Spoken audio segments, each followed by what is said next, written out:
70 से ज़्यादा लोगों की मौत हो चुकी है। इसके अलावा सिवान और बेगूसराय से भी कई लोगों की मौत की खबरें आ रही हैं। हमारे साथ चिराग पासवान हैं, जो कि मशरक आए हुए हैं। पीड़ित परिवारों से आपने मुलाकात की। आधिकारिक आंकड़ा 70 से कुछ ऊपर है। आपके हिसाब से कितने लोग मरे?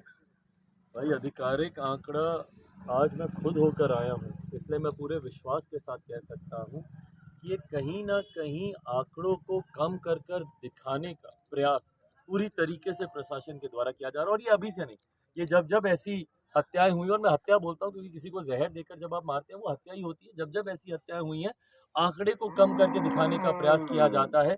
प्रशासन दबाव डालता है परिजनों पर पोस्टमार्टम नहीं कराने का, आनन फानन में दाह संस्कार करवाने का।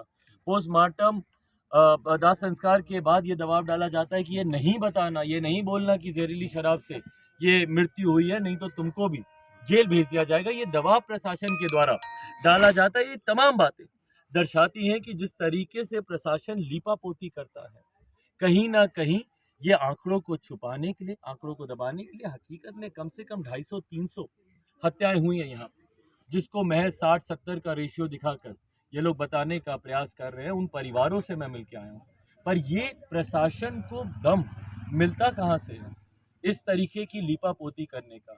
ये दम मिलता है जब मुख्यमंत्री नीतीश कुमार बिहार की विधानसभा में खड़े होकर बोलते हैं कि भैया कोई हमदर्दी नहीं है हम लोगों को, मरने दो इन लोगों को, वो कोई तो कह रहे हैं हमदर्दी कि नहीं जो है। पिएगा वो मरेगा। जो पिएगा वो मरेगा और जो पिलाएगा वो मौज करेगा। यही नीति है ना मुख्यमंत्री नीतीश कुमार जी की। पिलाने वाला तो खुलेआम घूम रहा। एक तस्कर कोई बता दीजिए जो मुख्यमंत्री नीतीश कुमार जी ने पकड़ा हो।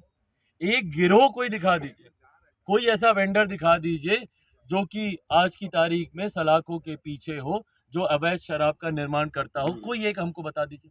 लाखों लोग हैं सलाखों के पीछे, सिर्फ गरीब परिवार से आने वाले, और कई तो पासी समाज के लोग जो कि ताड़ी बेचते भैया, उनके ऊपर शराबबंदी की धारा इन्होंने लगा दी।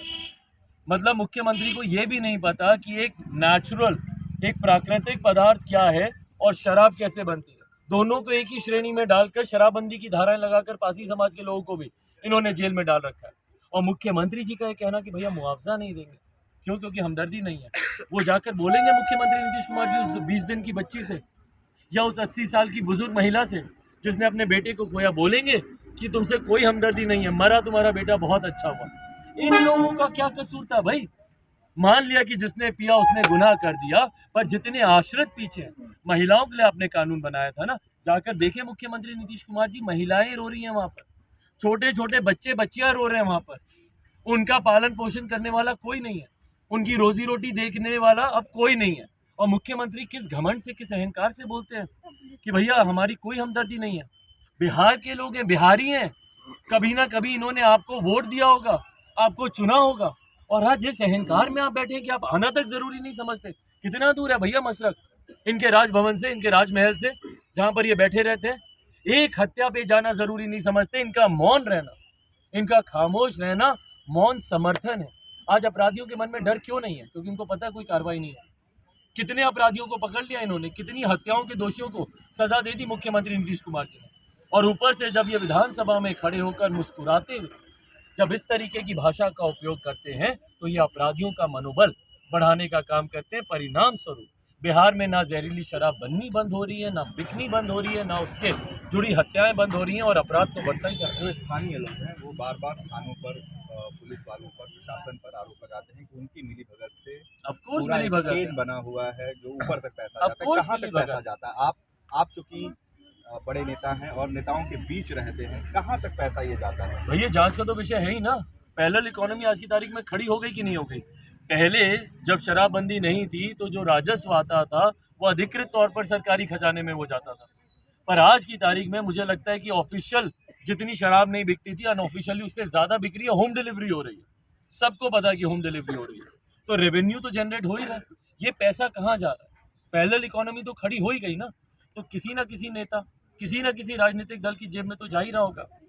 और ये तमाम बातें जांच का विषय। भाई मैं तो बोलता ही हूँ डंके की चोट पे, जिस दिन बिहार फर्स्ट, बिहारी फर्स्ट की सरकार आएगी, उस दिन इन तमाम विषयों की जांच होगी। और ये तमाम नेता, ये तमाम सत्ताधारी राजनीतिक दल डरते ही इसी बात से, इसी बात से ये लोग डरते हैं कि जिस दिन इनकी पोल खुलेगी, जांच की आज भैया बहुत ऊपर तक जाएगी। मशरक थाना है जहाँ इसके बगल में अस्पताल है और उसी अस्पताल में लाशों की लाइन लगी हुई है। पता चला कि मशरक थाने में जो स्पिरिट रखी हुई थी वही गायब है। एक्साइज डिपार्टमेंट पहुंचा, जांच कर रहे हैं, सैंपल उन्होंने लिया है। अगर थाने से स्पिरिट गायब हुई, चोरी हुई या बेच दी गई, कितना बड़ा इसको आप मानेंगे मामला। और ऐसा ही मामला बेगूसराय से भी आया जहां एक्साइज थाने से ही शराब बेच दी गई जो पकड़ी गई थी। वही ना, अब ये चोरी हुई का बहाना बनाया जा रहा है कि बेच दी गई। क्या थाने से ही ये गोरख धंधा चल रहा है? क्यों नहीं इसकी जांच होनी चाहिए? जब मैं बोलता हूं कि मुख्यमंत्री पर भी एफआईआर होनी चाहिए, भाई प्रदेश के गृह मंत्री आप, ये विभाग आपके अंतर्गत आता है ना। और भारत का संघीय ढांचा पूरी तरीके से लॉ एंड ऑर्डर को स्टेट इशू मानता है, तो जब पूरी कानून व्यवस्था आपके अंतर्गत आती है तो मेरे प्रदेश के गृह मंत्री भी आप ही हैं। तो जब आपके थाने के अधिकारी इस तरीके की घटनाओं में अगर उनका नाम आ रहा है, इस तरीके की वारदात में अगर उनका नाम आ रहा है और उस पर आप कार्रवाई नहीं करते, तो क्यों नहीं प्रदेश के मुख्यमंत्री के ऊपर भी एफआईआर होनी चाहिए?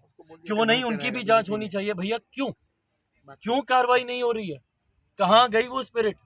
कहाँ बेच दी गई? कैसे गई? आपके छोटे भाई तेजस्वी यादव बकायदा आंकड़े दिखाकर ये कह रहे हैं कि जो बीजेपी शासित राज्य, दूसरे राज्य जहाँ शराब से ज्यादा मौतें हुई हैं बिहार की तुलना में, क्या कहेंगे? My crime is lesser than your doesn't mean कि भाई वो क्राइम नहीं है। ये किस तरीके की बचपन, मतलब बचकानी बातें हैं भाई। मेरा गुनाह आपके गुनाह से कम है इसलिए मेरा गुनाह नहीं है, ये कहाँ का कानून कहता है?